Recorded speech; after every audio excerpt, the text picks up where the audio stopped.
څلور قسمه سترګې داسې دي چې دا به د قیامت په ورځ نه ژاړي، باقي چې څومره سترګې دي دا به ټولې ژاړي. حسن بصري رحمه الله فرمایي چې هغه څلور قسمه سترګې چې د قیامت په ورځ به نه ژاړي، د هغې نه یو هغه سترګې دي کمې سترګې چې د الله رب العزت په لاره کې استعمال شي.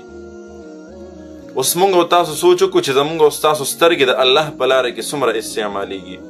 دویم نمبر هغه سترګې دي کمې سترګې چې د الله د ویرې نه بهېدلې وي، یعنی د الله د یېرې نه ژړا کړي، په تنهایۍ کې په خپلو ګناهونو باندې ژړا کړي، د جهنم د حشر د قبر نه ژړا کړي وي، د هغې د یېرې نه ژړا کړي وي.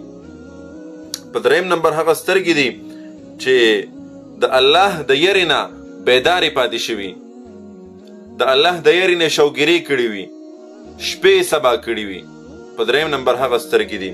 او په څلورم نمبر هغه سترګې دي چې د اسلام د دین اسلام د مسلمانانو د لښکرو دپاره ویښې پاتې شوي وي، د هغې دپاره یې څوکیداري کړې وي. نو الله رب العزت دی زمونږ او ستاسو سترګې په دغه څلورو کې یو راولي.